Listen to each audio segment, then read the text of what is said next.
Welcome back to the Nerdrotic Podcast. My name is Gary Beekler. I am live in San Francisco, California, and I come to you from nerdrotic.com. And today we're covering Farscape again, episode 2 of season 1, Exodus from Genesis. And I just finished up watching it. I've watched it twice. So I just like that. Hi, everybody in the chat. I'll get to you guys in just a second. So this is a Patreon and subscriber request that I cover Farscape, and this is a solo project, something Dennis isn't really into, although we will not stop trying. So yeah, this is, I guess I'm going to do this episode by episode. So that's a pretty long commitment. I figure I've got the rest of the year to do it. So I'm going to try to make it weekly. It's supposed to be on Saturday, but there was a bit of a problem getting the episodes because they were available on YouTube, and they were available on Google Play up until last week, and they all got pulled. And I don't know why. I wanted very much to pay for this. I found alternative means, but I also have purchased the complete all the seasons on Blu-ray. That should be in soon, and it was $100, but you know, it's $100 well spent, and I definitely like the show so far anyway. And yeah, this is kind of fun. It's a different type of recap where most of you have a great advantage over me because you've seen it and I haven't. So I'm gonna get names wrong in the beginning. And that's going to have to be okay. I'm just learning how to pronounce everybody's names. Like I was calling him Diargo, but I guess they just call him Dargo and Zahn and Rigel. So basically in the first episode, John Crichton was an astronaut testing out his own like gravitational slingshot theory and some weird space shuttle thing. And he got pushed through a wormhole, and he is very far away from home. We have no idea right now if it's in time and in space or just space. Not really sure. Not really sure right now. We're only in the second episode. So I'm already a fan of Ben Browder now. It's only taken 2 episodes, and I freaking love his charm. It's very Han Solo, Indiana Jones, Mal kind of a feel to it. And it's really sad that I took so long to watch the show because so far, again, this is just 2 episodes in, this is everything I love in sci-fi. I've always been a critic of most of the sci-fi we get is it's not post-apocalyptic, but it's always dire and drab. And I know that's budgetary, but a lot of times the aliens are just all, you know, they're always like a hive mind, or it's always on some barren, desolate planet. And it, you know, and there's the last survivors of something. It's basically everybody's tried to do Alien because that's kind of the easier thing to do in a lot of sci-fi. That's why I'm a big fan of The Fifth Element, because it feels like a full world. You know, it's got colors, but it's still a little dirty, feels lived in. That's why we love Star Wars, the original Star Wars. It felt like a full, like established world, and everything's not new and shiny. And that's kind of what we get here. Now, one of the biggest drawbacks from people who haven't watched Farscape is the whole puppet thing. And let me put that to rest right now. Again, 2 episodes in, the puppets are cool, and it's because it's Henson. It's from the Henson group or corporation or whatever. And the show's creator, this show is like way more American than I thought it would be. And that's not necessarily what makes it great, because I am a big fan of British sci-fi. They take their sci-fi not more seriously, but they take it seriously, but it's funny. It's hard this feels like it could fit in Douglas Adams' world. I'm a huge Hitchhiker's Guide to the Galaxy fan, so that's why I like Doctor Who, and that's why I'm probably liking this. It all feels like it can occupy the same world, which is just bizarre and funny. Bizarre and funny. That's what I love about it. So this episode, we start out with some alarms blaring, and they don't know what it's from, and it looks like the peacekeepers have put some kind of tracking device on the Leviathan, on Maya, the living ship. And there's no way to get it out. They've attached it to like Maya's neural network, so it's not something they can easily get out. And Rigel is pretty much the only person who can fit in to go do it, but they're really not sure how they can do it. In the meantime, this signal's blaring out right now, and they need to find a way to dull it. So they find a planet that's pretty close. John has the idea of using water to like muffle the signal.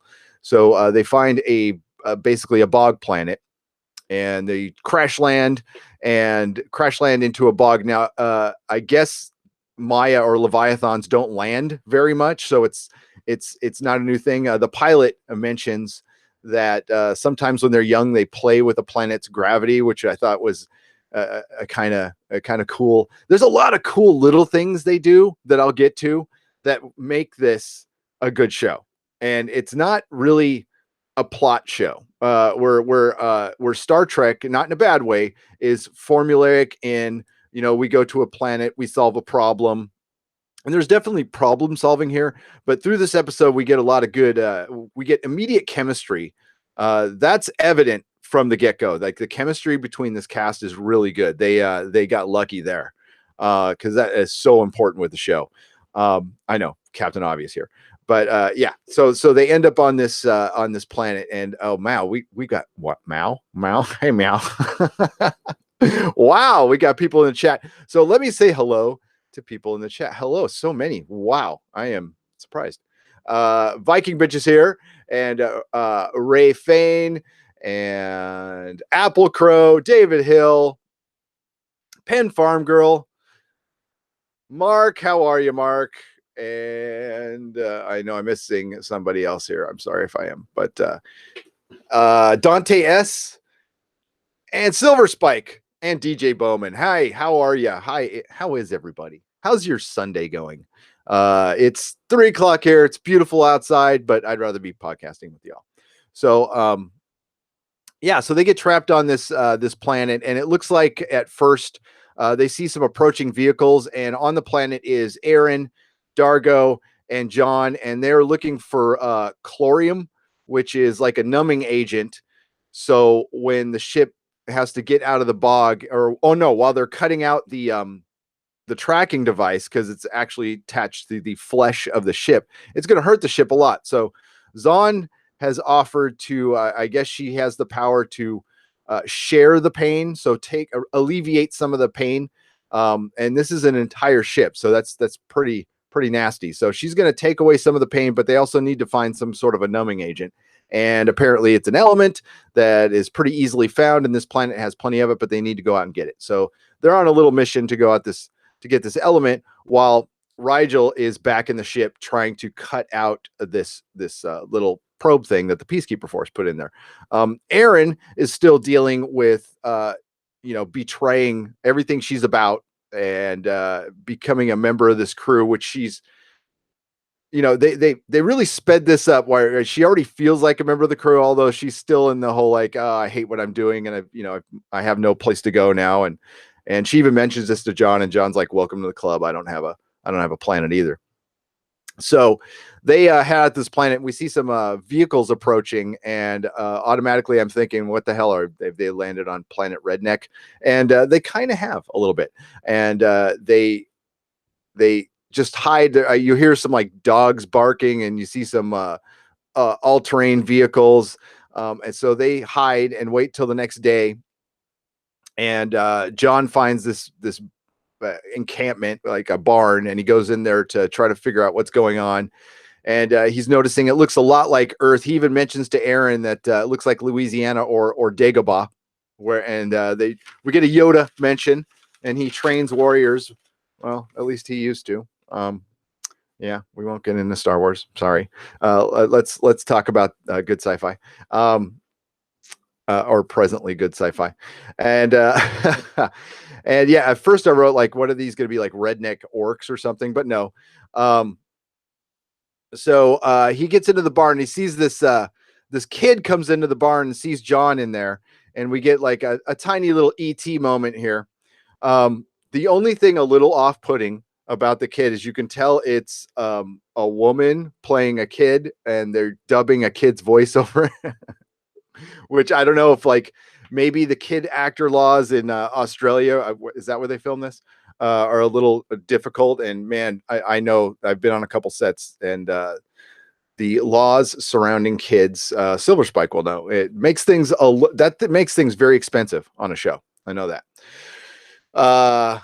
Viking Chris says, Gary, I have to correct you. If you are watching the second episode, it's called IET. The third one's called Escape from. Oh, see, I was confused on that one because I went to Wikipedia, so maybe Wikipedia has it wrong. I will change the title. Thanks for the correction. I wonder if I can do that right now. Wonder if I can change the title while we're talking. Yeah, it said that on my video, but I wasn't sure. So thanks for correcting me. I do appreciate it.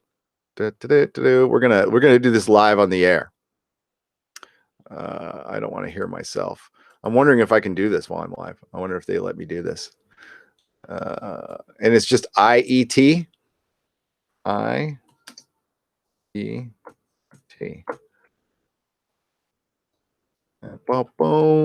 Hey, let me do it. All right. So let me go back there. It's IET. Okay. Now let me double check that. Goddamn Google. Google. There we go.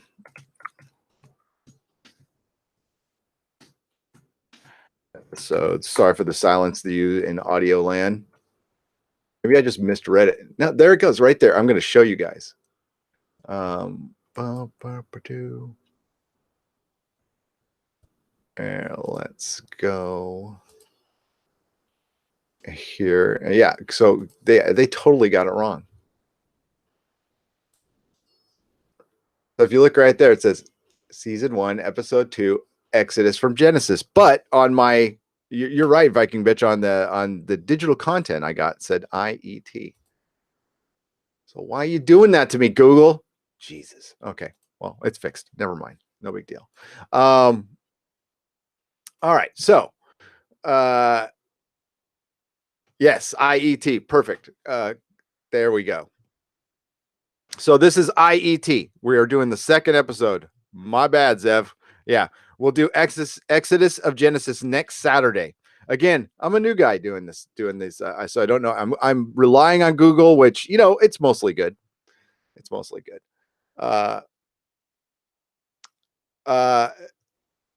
Oh, there. Yeah, DJ Bowman says there are moments where John seems to Kirk, like he seems Kirk-like at times. Definitely, especially this episode. They got. Viking bitch says IET is also listed as episode 7 on Netflix when they had it before they dropped it. Bastards. Yeah, when did they drop it? Why is okay? So this might be good news before I get into the show a little bit. Why they're pulling everything off of even being able to pay for it. I'll mention it could be bad news first. The bad news is there could be some rights issues going on, and there could be some litigation. But the good news is that they have made a deal with somebody. Although you would still be able to rent it, but maybe not. Maybe they made a deal with Hulu or Netflix or some other streaming service to where you're going to be able to access this soon. Or maybe they're going to redo the Blu-rays at some point. It looks like it's been a while. Also, I mean, this is just putting it out in the air. When they pull, a Silver Spike will know this, when they pull the rights from stuff, when they're in negotiations, when they pull stuff off, that means there's something going on behind the scenes with this IP, which I will leave that out there for you all to speculate on. With all these shows being brought back recently, some very successfully, you never know. What Hollywood and streaming services really, really need are built-in audiences, and Farscape has got a much bigger built-in audience than even I thought. So yeah, I'm very impressed with like how many people love this show. I mean, I knew people did, but I honestly I didn't have any idea like the love there is for this show. And it seems to be you're either into it or you're not. I've never heard anything mediocre about it. So there's people who haven't. Yeah, there's two kind of people in the world. There's people who've watched Farscape and people who haven't. There you go.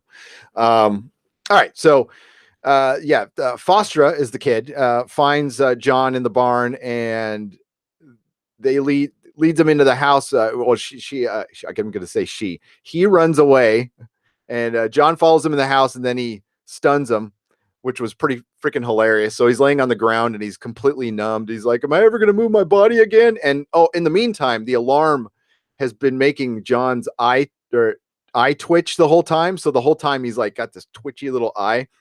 So again, this is how you inject fun into stuff. You always have something like, that's a very Douglas Adams thing to do. Like an alarm making a guy's eye twitch for like an entire episode or half an episode. It's kind of funny. He's like, he even mentions it to Aaron. He's like, "Is this bothering you?" Because it's bothering me. That was funny. I thought it was funny. And in my collection, episode 2 is the one with the gauntlet where Rigel gets kidnapped. Yeah, maybe they're in different orders. They've done this before. It felt like the second episode. Can I put it that way? I mean, he's still in his, I don't know if he ever changes clothes in the second season, but he's still in his little astronaut thing.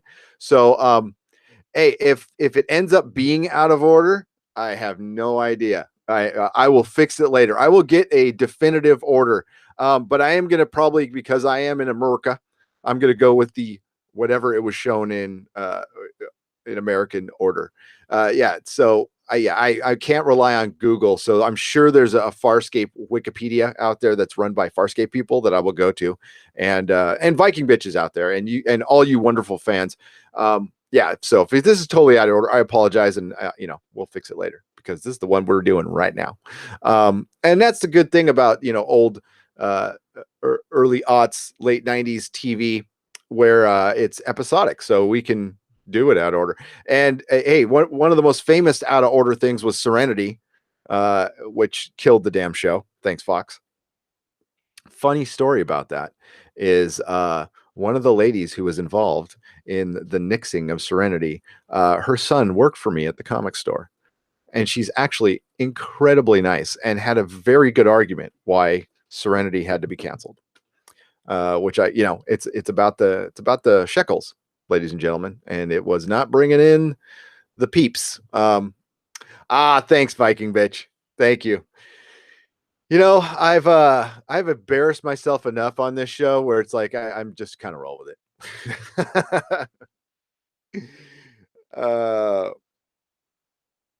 Yeah, he has a leather jacket. Yeah, and I also wanted to tell you guys, like, spoil the hell out of it in the comments. I don't care. I mean, it doesn't bother me. I got so used to it at the comic store.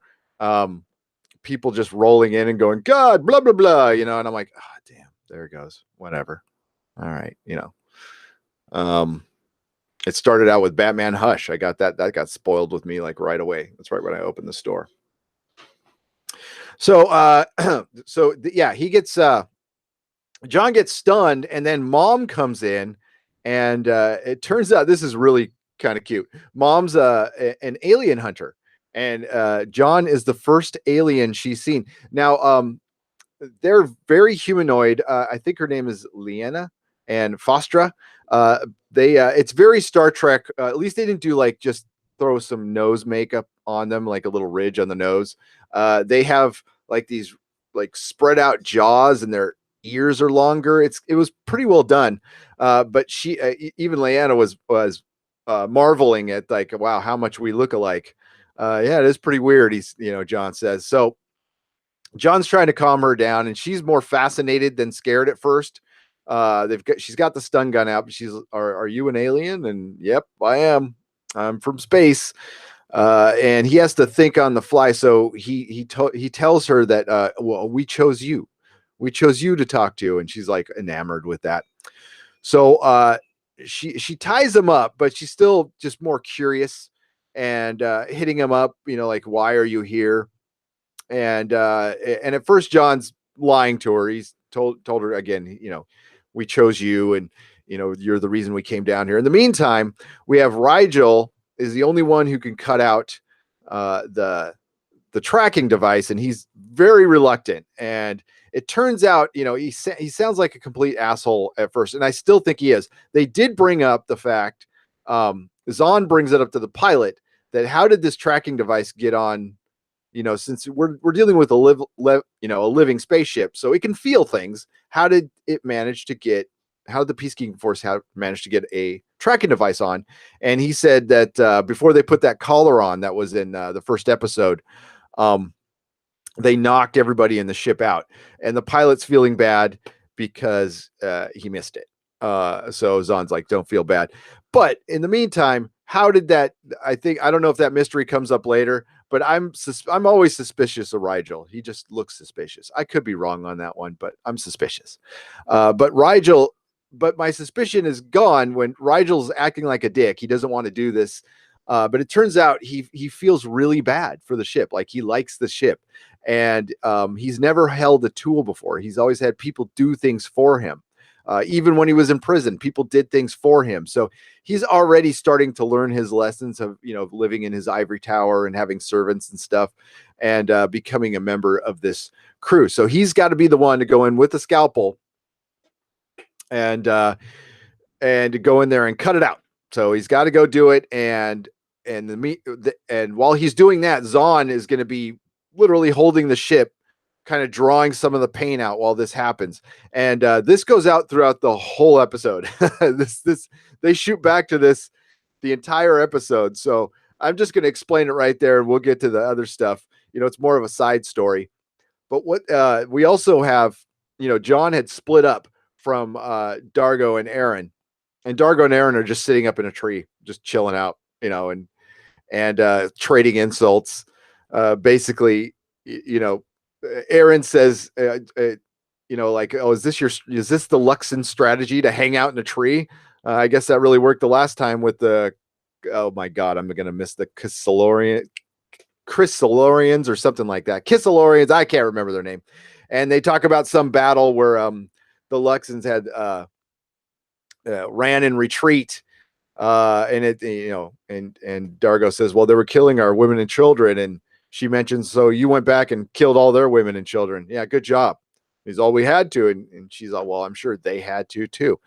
And so she's gonna go down and find him. And Dargo says, well, if you fail, I'll come and I'll go get him. And she's like, I'm gonna end up having to save both of you guys. You're an idiot, So I'm already liking Aaron. She's already becoming one of my favorite characters because I'm one of those people who likes a smart ass. I do. I know. So we get back to John and Fostra, and they're doing a little get to know you. And John's, noticing that she's been mapping space, and she's got star charts, which they never really paid this off. I was kind of hoping they would. And they also mention, John mentions he's from Earth, and the kid goes, don't you even know where you are? And I was like, ooh, is there going to be something about that? But they never kind of paid that off either. It was probably more of a reaction of just like, don't you know where you are? Aren't you supposed to be this big alien? And that goes back to another conversation when we switch back to Aaron and Dargo in the tree again. They're talking about John, and they both realize that he's a primitive. Actually, Dargo calls him a savage with the fossil fuel ship, and him marveling at all the aliens and stuff. So that was a funny little scene. So yeah, they never really paid off the star chart thing, but John uses a radio to contact the pilot just to let him know he's there and what's going on. And apparently, this chlorium that they're looking for is just everywhere. It's even in the food. So there's a scene where the little John has a tracker that will go off when it's around chlorium, and it goes off next to like a salt or pepper shaker, and it kind of scares. And I'm totally messing up her name. It's Liana or Linnea. I think it's Linnea. And there's a scene where he's able to get the weapon away from Linnea, and he points it at her, and she's holding Foster, and she's just scared. And John realizes, he's like, oh my God, I'm just scaring this woman. And, so this was a cool little scene. He gives her back the weapon, and says, "Listen, I'm just here to get this like magic pepper here for my ship. I just want to go." And he eventually tells her the truth that like, he's not here to, she wasn't the chosen one. So in this, she tells her that she tells John that she works for the military. He starts asking her, "Are you a teacher? Are you a scientist?" And she's all, "Yeah." "Do you work for a school?" "No, I work for the military." So yeah, he's gonna get dissected, and anybody they capture is gonna get dissected. And this sucks because this has been her entire career, and this will be a boon for her. But she decides to help him get out. But the military's on their way. She's already notified them when the ship came down. It's kind of hard to miss.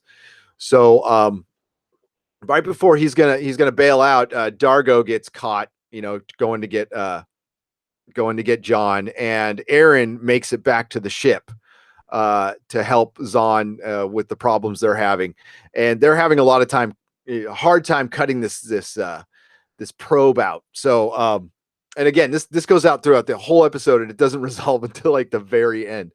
Um, so yeah, Dargo gets caught. They have to, help him get out. And, Foster has been in the house for a long time. The military shows up. Foster has to show his face, and they're worried that Foster might, rat him out. And John realizes it's only a matter of time till he gets captured. So he's looking to just help his new little crew escape, and he's willing to stay there without knowing that they're going to dissect him. She tells him later. So they end up getting Dargo out, and Dargo, scared. The military shows up, and he's like the last guy you want seeing them. And you know, and so far Leanna's only seen John, so she sees a transmission with the pilot, and he's like, "Is that more of the alien you're looking for?" She's all, "Yeah." And then they see Dargo, which, again, that's like the worst alien you want coming out. He's like putting up a good fight. He gets stunned, captured in the barn. So Leanna gets the military commander, who's pretty much on to her. He's like, "You're definitely hiding something." She sends him off using the transmission with the pilot. She just loops it, shows it to the military commander to, gives him a false location of the ship to get most of the military out of there. John comes in, knocks out the people who have Dargo tied up in the barn with a little help from Fostra. And Dargo's scary looking, and Foster's kind of freak out, but Dargo shakes little Foster's hand for a cute little scene. And they make it out, and they hit the ship. And again, Rigel cuts out the little the probe, and digs out. And again, this is like this whole emotional thing that happens throughout this episode that they keep cutting back to. And between that, you get some good time between Rigel and Zahn, and you find out a little more about Rigel. She's like some 9th level something or other, so she's a little more powerful. She's the rebel of her race, which I don't know much about. I'm just going off of what they said. But she's pretty powerful because she can do this with an entire living ship. That was a cool scene, and how they edited it and strung it out and shift back. What could have been probably just a boring episode of TV, it wasn't. And it's all in the writing with this damn thing. The chemistry with the cast and the writing makes this an entertaining show.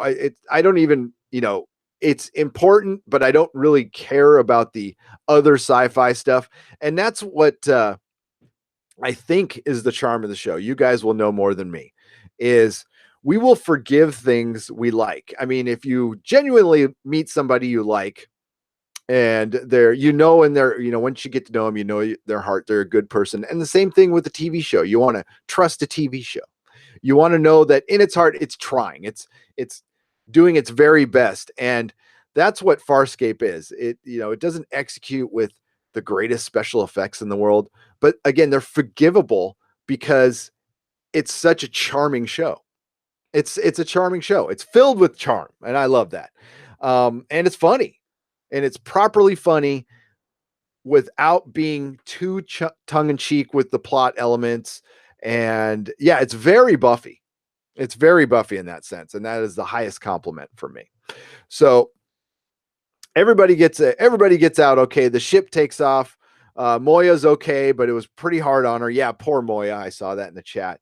And they are off, and Leanna watches the ship take off, and with a smile on her face, and at least she knows, it's not going to help her career much, and she does kind of look off in the distance with concern, which is a cool little scene. You didn't have to show the military coming back. You just, in that one little take where she looks off looking concerned, she's going to be in trouble when the military comes back. And what trouble? We don't know. We don't know if we'll ever see her again. So Viking Bitch says, Gary, the next episode is much better than this one. This ep is pretty rough, but we get development for Rigel. Yeah, I liked it. I mean, it felt like an episode of TV, but I definitely liked it for sure. And now let's get to the chat. Through my I'll get better at these as these go on, but this is fun. I love Farscape so far. I do. Let's get to the chat, because we are a fully interactive podcast here at basically we rely heavily on the chat for content. I'm not gonna lie to you. Zev Bellringer says it's 11:25 p.m. Zev, are you in the UK? Europe? That seems like UK. What, 9?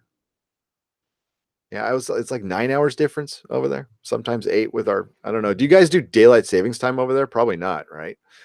Because it's stupid. It's so dumb. All right. Ray Rain says, I didn't know that was a woman. It was definitely a woman. That was and not like a girl. It was a woman. IET.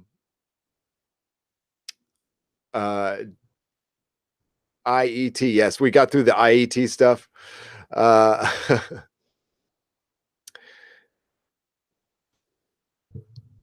Okay. A lot of crosstalk here. I'm just trying to get to a place where I can catch up. That's the one thing I noticed. They put so much effort into production design, and Crichton's ISA suit was incredibly low quality. Yeah, it didn't look very spacey. I know it looks kind of tight on him too, doesn't it? Doesn't that jacket look a little small? Yes, DJ, that was the great thing about this show. John is the alien. Yes. Yeah, that is cool.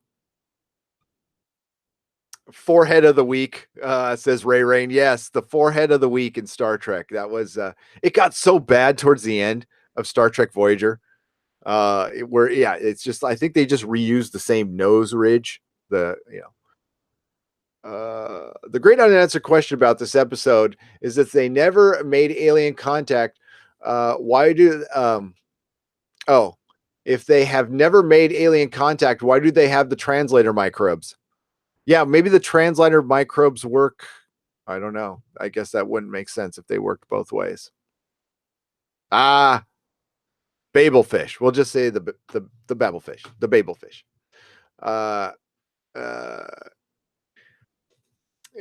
Gary, that was one of the prouder wins in my youth. We had a pool on who was Holiday in Long Halloween, and I got closest to a fully correct answer. Oh, you did a pool? Yeah, that's fun. Oh, that would have been fun. I missed out on that.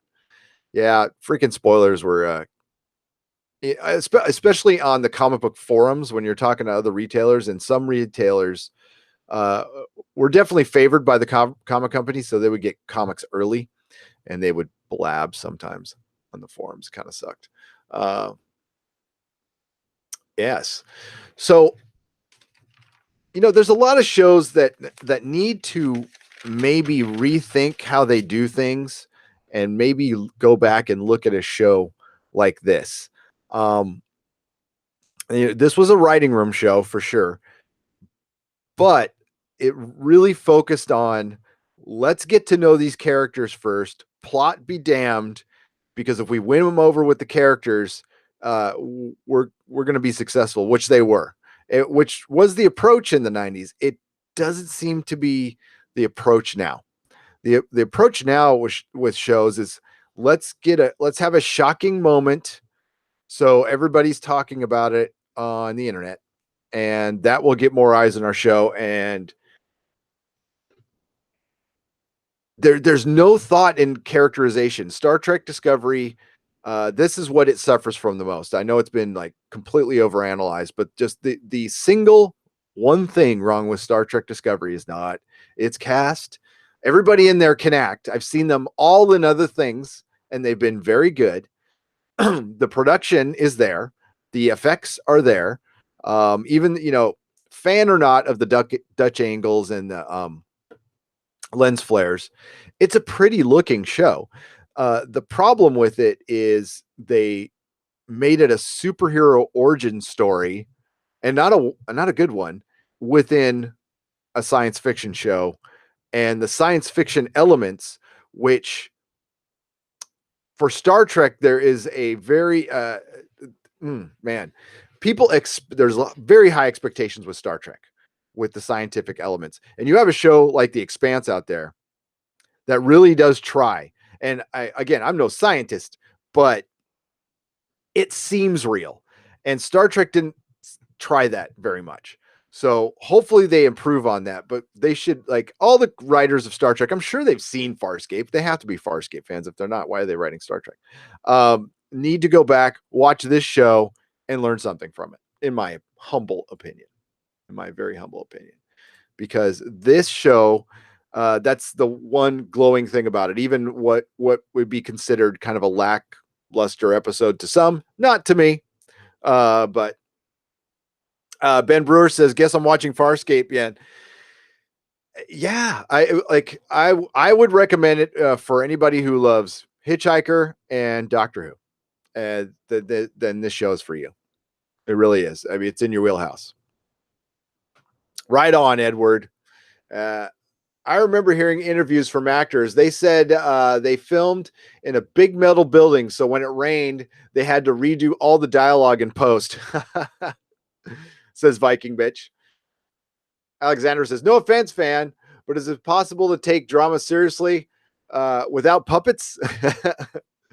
What other series could you compare Farscape? I'm trying to convince myself to watch it, but well, yeah, that depends on your limits of believability.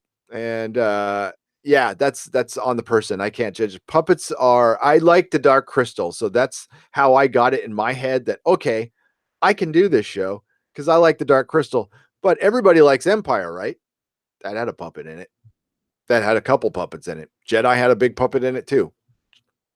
Jabba was a big puppet. So yes, you can. If you liked Yoda, you can like puppets. I will say that. Labyrinth, another one. Fantastic movie. The Dark Crystal is incredible. And there's a sequel coming out. I'm very excited about that. And I hope there's zero CG in it. Zero. I want it all practical. The puppets, I agree with you, Apple Crow. The puppets are incredibly well done, considering the show was done 16 years ago. And while in the first episode, there's Rigel's out bartering on some planet, and there's one giant puppet that you could tell is fixed to a wall, but the creativity on that puppet was so good, I didn't give a shit. I didn't care. But Rigel crawling through the little hole after he's done cutting out the probe and like laying down, he's freaking exhausted right next to Zahn. I totally bought that. And that's the kind of thing I'd be all, yeah, I don't fucking know. But you know, you don't have to be forgiven, Alexandra. If you can't buy the puppet thing, we don't judge here. Not in our community. We're cool. We're all cool here. You like what you like. You don't what you don't. And that's cool.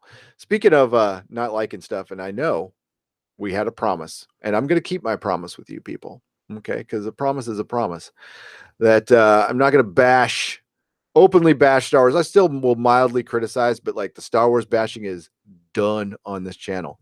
That being said, I'm going to be guesting on another channel and we're going to be talking about Star Wars. It's not going to be a bash fest though.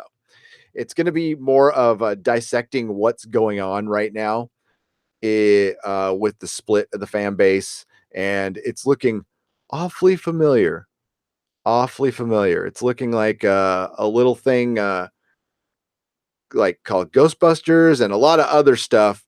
And Comics Division and I are going to talk about it.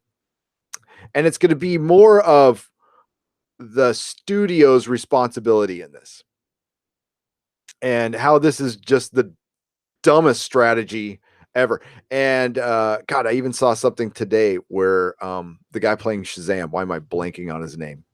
Um, Came out and criticized fans.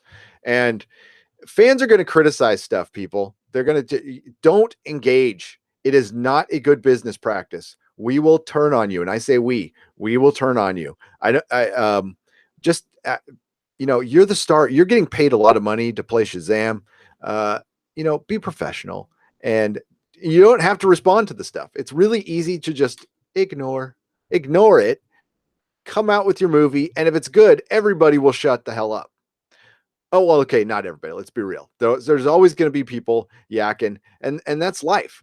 I hope a lot of creators know that this is a new part of your gig. This isn't the '80s where you just had to deal with critics. Now everybody, I mean, here we are. Everybody's a freaking critic. Yeah, Zach. Thank you, Zach. Something. He was in Chuck. Good show. Um, so there's ways to deal with it. You can be self-deprecating, funny about it. And when people troll us, it's funny. It's funny. Hey, it's attention. And people usually when well, at least I like to think when people are trolling, they're just being funny. They're just trying to be funny. And we put ourselves out here. It's part of the deal. It's just part of life. I mean, Dennis and I have been called some horrible stuff, and it's just funny. It's funny. Uh, so Zach Levi, thank you. How could I forget that? He was in Thor too. Uh, yes, Applecrow. I did read that. Even Doomcock had to make a post about people taking an argument he made and people running it to the extreme. Yeah, Doomcock's argument, his last video was great, and I can see how people will use very strong words to deflective criticism instead of actually listening or hearing what Doomcock was saying. I learned this in marriage counseling. There's listening and there's hearing. Okay. So I can be listening to my wife sometimes, but I'm not hearing what she's saying. Right. So once you learn to hear what they're saying and not try to shut them down, let them finish their argument, and then you retort. And that's why we have this free speech, and people have YouTube channels, and you can retort to Doomcock on a YouTube channel. Doomcock's argument was emotional and funny, and he had a point. But people just automatically, what he was talking about was Indiana Jones, all right, which we're going to talk about tonight too. And his point was not, I hate women. That was not his point at all. His point was, you're purposely effing with characters. And there was a stream on Douglas Ernst's channel that laid out what it is in two words. It's moral blackmail. So you put something out there, whether you agree with it or not. For one, it's a fictional character. You can do whatever the hell you want with it. And if somebody else owns it, they can do whatever the hell they want with it. If fans don't like it, they have the right to not like it and buy it, period. End of story. That's where it ends right there. But if somebody wants to go and complain about it, like Doomcock has every right to do, they want to call him sexist for making that statement, which is so not true. I've had some email exchanges with him, and he is a Viking bitch knows this. He is definitely not. Okay. He is not. So yeah, that was, so he had to put something out on Patreon basically. And also he was saying that he didn't want to be negative all the time. There's stuff he wants to celebrate and be positive, which is what we mainly do here. And, it's better for clicks to be bashing and negative on stuff all the time. But while I want clicks all the time, I don't want them for that. I don't want that kind of a thing here at all. Yeah, DJ Bowman, good conversation. I like it. Keep it very light here. I like to keep it fun because you guys are a lot of fun to talk to. And there's enough fun stuff to talk about and stuff we can give shit to that's not super serious and political out there that we don't ever need to do it. Indiana Jones was almost made for like YouTubers, though. I think it was might have been kind of Spielberg trolling people a little bit. Think about that. So, and that would be funny. That would be hilarious. In reference to Indiana Jones, somebody asked Spielberg a question, what about Indiana Jones being a woman? He's like, yeah, sure, why not? I'm paraphrasing what he said, but there's no way for him to get out of that question. So the best way to answer is go, yeah, sure. Um, okay, so let's go back up here. And there's definitely characters you can swap and use as mantles. There's nothing wrong with that. But I mean, I'm against somebody else playing Indiana Jones. I'm going to be an old fart like that. I mean, that's Harrison Ford. Indiana Jones is Harrison freaking Ford. It will never be the same without Harrison Ford. It's his character. They wanted to originally make it a Bond like character where they would recast it and stuff like that, but Harrison Ford just took ownership of that role, and it was wonderful. God, I even like Temple of Doom now. I hated that movie when it came out, but I love it now. Poor Dargo. We'll get back to Farscape. I'll shut up, man. I get rambling. I had some coffee today. I'm sorry. I will never be taken prisoner again. I know, right? Dargo, Viking tattooed prisoner, Klingon like. What's so scary about that? I know, right? I love his makeup. I guess you guys said it gets better as it goes on, but I think it's pretty good makeup. This is a good cast. I'm kind of surprised. Have they gone out and done? Like I am shocked. Ben Browder was not a bigger star than he was, but apparently he kind of screwed up Stargate. That's what I heard a little bit. I don't know. That's what Dennis says. That's what Dennis says. DJ Bowman says about the show, you end up caring about the characters, and that's all. I guess it depends what you're into. There's some people who want the super intricate plot, which I love, but like Mr. Robot's a great example, but it's not the intricate plot I like about Mr. Robot. I like Elliot in Mr. Robot, and Christian Slater in Mr. Robot and the acting in it. I like the characters.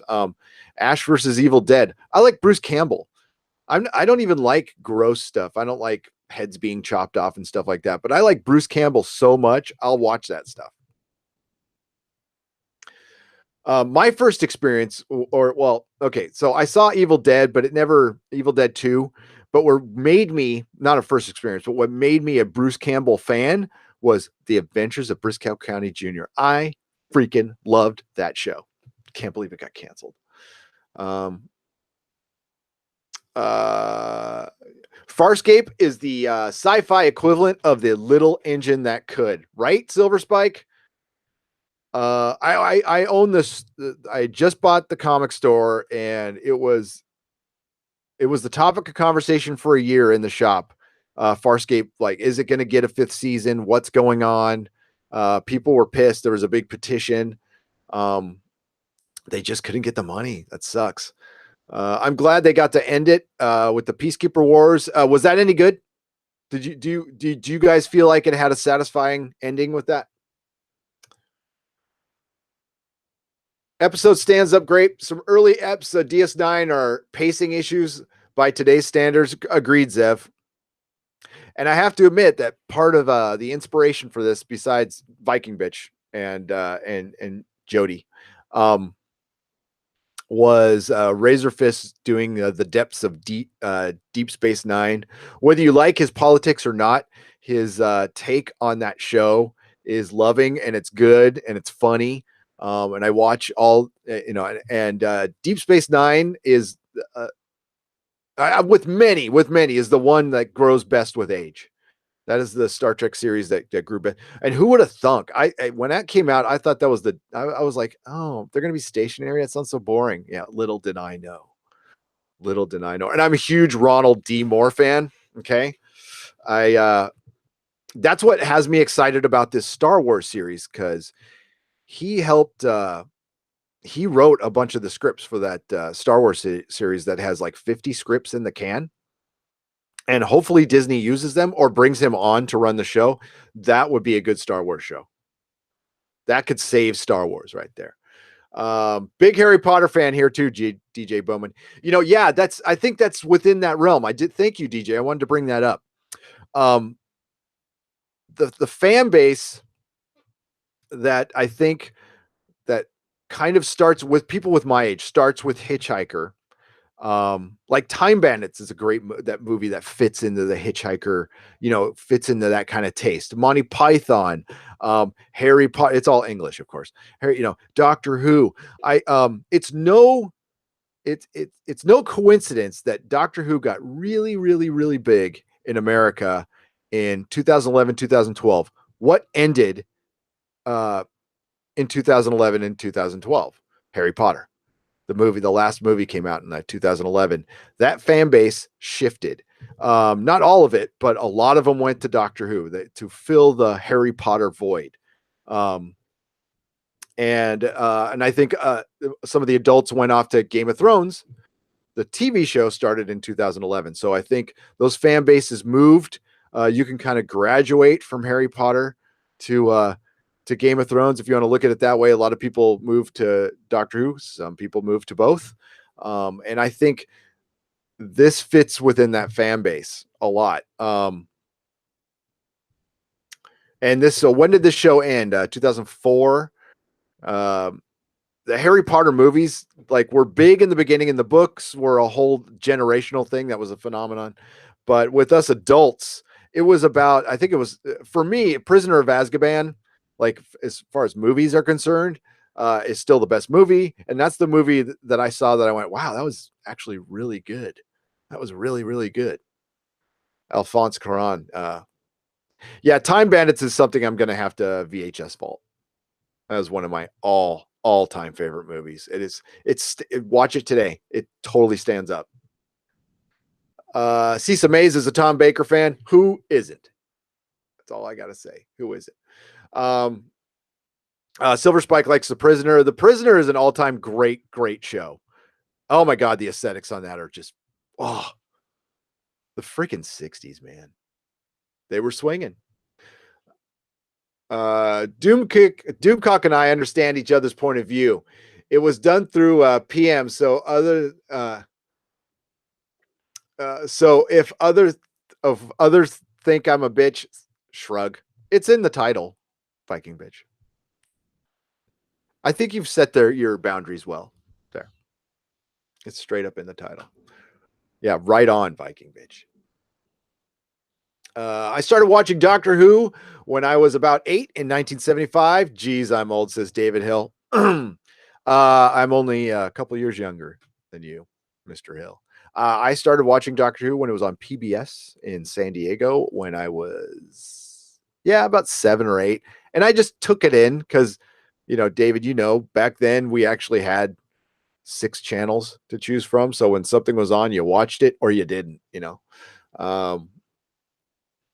Alexander responding to Vikovich. Yeah, Star Trek fans accuse me of being too enamored with the story that I'm willing to ignore the shortcomings. But if that is the case for me, the story is worth it. Yep, damn straight. I mean, arguing taste, like your opinion and love for something is wrong, is utterly ridiculous. My dad was born in 1967, says Halam899. I was born in 69. The Beatles were still together when I was born. Just for a minute, though. 52 this year. You made it. 52 is definitely the new 32. That's what I'm telling myself all the time.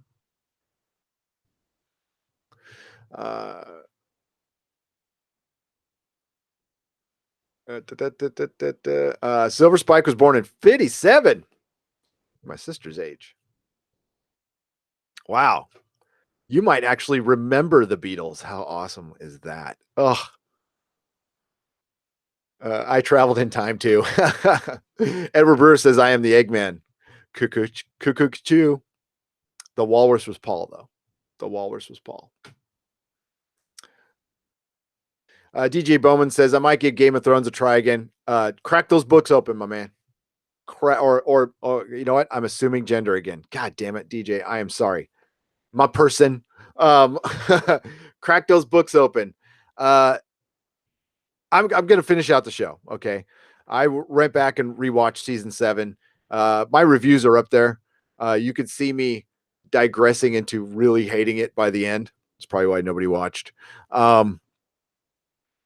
And it's when our channel was on restriction. We were on live restriction for some dumb reason I never found out about. Yeah, I freaking love Game of Thrones books.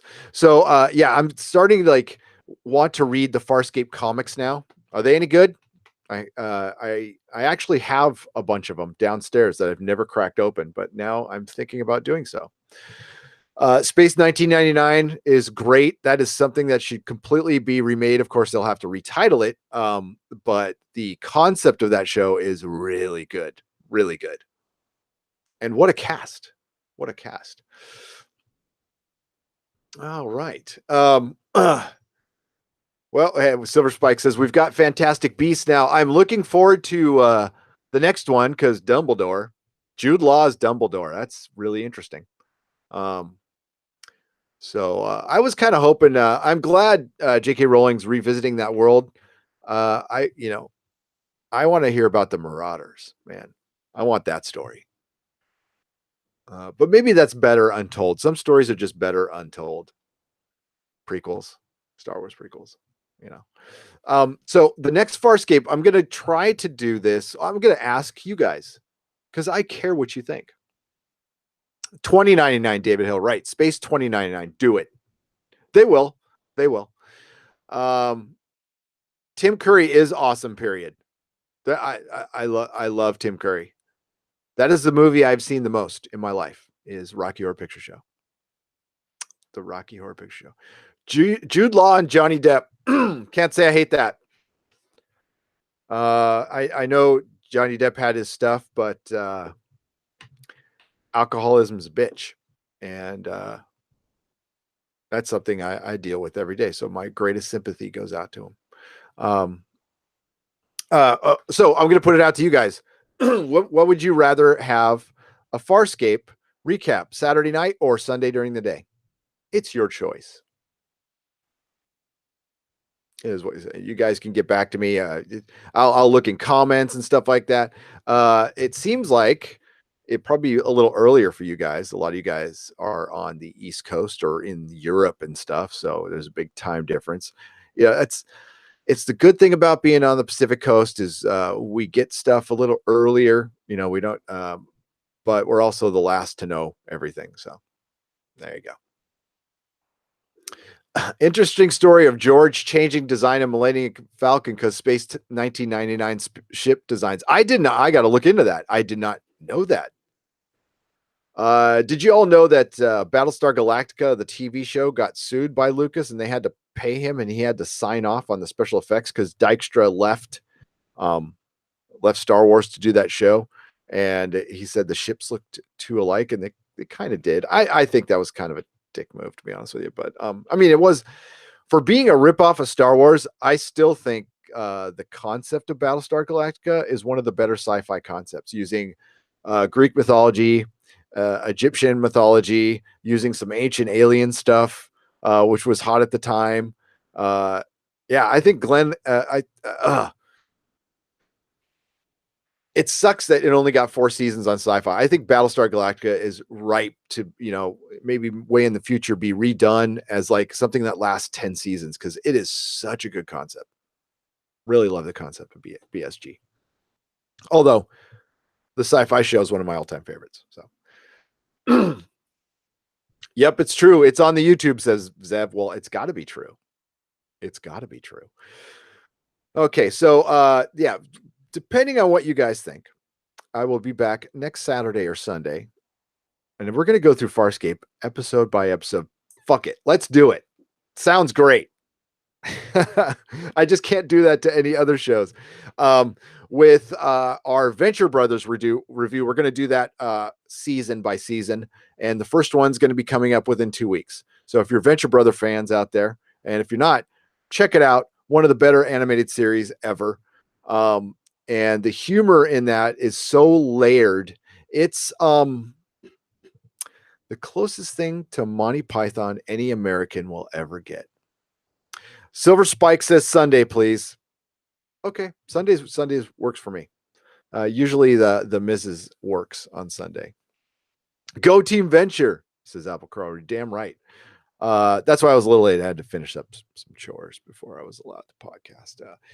Gary, this is the only episode where Dargo wears contacts. He got some chemical that removes his prosthetics in his eyes, and then it couldn't wear the contacts after all. Oh, really? Oh, that's cool. It's like while I'm talking about it, Viking Bitch will come in with fun Farscape trivia, and the rest of you too. Venture Brothers is a show that made just for you, Ed Brewer. It was. It's made for a certain type of nerd. It is. Viking Bitch loves the Venture Brothers, which we know. Mark says both dates are okay for me. Okay, Mark. Yeah. And if you love Venture Brothers, you need to see Danger 5 as well. Okay. I will. Repeating, Gary, Feisty Fan said she would join you on these. Any chance of going to happen? You may need to coordinate with her. She is going to join me on these. I don't know if she can do every one. She has a lot of other commitments, but she is invited to everyone. Yeah. So the date when Feisty Fan's on, it may change, but I'm really going to work for Sundays. It depends on when she works, though. But thank you for reminding me, Pen Farm Girl. Yes, I'm gonna have a co-host for these. Yeah, and she hasn't seen it either, so it's gonna be fun. And Feisty's funny. She's good. If you haven't checked out, I know it's boring comic book stuff, but her and I had a. Oh, by the way, I wished you in comments, and I ignored it. And I know it was last week, Pen Farm Girl, but happy birthday. Sorry I missed it. Sorry I missed that. Feisty Fan, for one, is really good. Her and Susan are great, right? I mean, like, we're so lucky to have found them and have them on the channel. So Feisty and I had a good talk about comic book retailing, and we're going to do that in the future more too. They both. Susan is a spitfire. That's what I love about Susan. And Feisty has a brilliant laugh. And I think it was Pen Farm Girl who brought that up. Brilliant laugh. Yeah. John Crichton, the king of different accents. uh, Dennis is magic. We do not mean to ignore. We love Dennis, and Dennis is going nowhere. Oh my God, I've been with that guy. Like he's my internet wife. Yeah, he ain't going anywhere. Dennis is rock solid on showing up for a podcast. Like that guy is always ready to go on freaking time.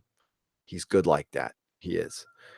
He's also handling all the Facebook stuff, which I don't have time for, which he is wonderful. You'll see when I have time because I'll come in and blast like 9,000 things on the Facebook and then I'll bail out. You could tell yesterday I had some slow periods at work. Finally, dude, man, it's been nuts at Tesla, nuts. Things have slowed down. Next weekend is going to be fun. So I'm going down to South San Diego. I'm going to do an interview with Jamie Newbold, who's a comic shop owner of Southern California Comics. He's been on Pawn Stars a couple times. He's my mentor. He's writing a book, so we're going to interview him about his book, and we're also going to talk about the future of comics. He is a funny guy, and I think we're going to do it from his store, so that'll be fun, and it will be live. Been in contact with Derek Robertson, have not worked out a date yet. We'll do that very, very, very, very soon. As a matter of fact, I'll hit him up again today. A lot of boys stuff is happening, so I want to hit him up before he gets too busy. And The Expanse is premiering this week. I am so freaking excited. So Monday morning's live stream will be partially dedicated to The Expanse, and I think I'm gonna talk about some more Ancient Alien stuff. That was fun. Yeah. We're going to talk about planets in collusion. Collusion? Planets in collision. Sorry. Uh, yeah, that's going to be fun. I just Emmanuel Velikovsky, just discovered him this week, which is funny because some older people will laugh at me because Graham Hancock and all those guys, this is where they got everything from this dude. And thanks to YouTube, you know, when you go down go YouTube surfing and it recommends videos, it's kind of like old Wikipedia surfing and you just hit the recommend all the time. I found it through that. Blew my mind. It's kind of a wacky theory, but it's fun. When the planets collide, yes. Oh, he thought Venus was a comet, basically. So yeah, we'll have some fun with that. And I don't make fun of that shit, by the way. I'm totally into it. Moya is home and crew becomes family, says DJ Bowman. You kind of already get that. Like it's a normal family. I wouldn't say dysfunctional. It's just a normal family. It's all downhill from here. Nice. Okay, I'm gonna wrap this one up. And I will be on later tonight on Comics Division's channel at 8 p.m. Pacific time. We're going to be talking about Star Wars. And then back on this channel Monday at 12:30. It looks like Pacific Standard Time tomorrow, depending on how long my meeting goes. I go to a meeting every morning, so that's why the time fluctuates. And then we're back with Susan, Ash vs. Evil Dead, then Legion on Tuesday, Expanse on Wednesday. Sorry, Krypton fans, Expanse takes priority. Oh, thanks, Ray Rain. I appreciate it. Expanse takes priority over Krypton, and it's a better show. So while I'm okay on Krypton, I love the Expanse. And maybe if we're lucky, Mrs. Nerdrotic will join us on that one. She's talking about it. So you're very welcome, Viking Bitch. There is no need to thank me. This is fun. DJ, thank you so much. You guys, you guys are so much fun to hang out with. I know it sounds totally lame, but yeah, we're here. I like making friends. All right, everybody. So yeah, have a great rest of your Sunday. And remember, progress, not perfection.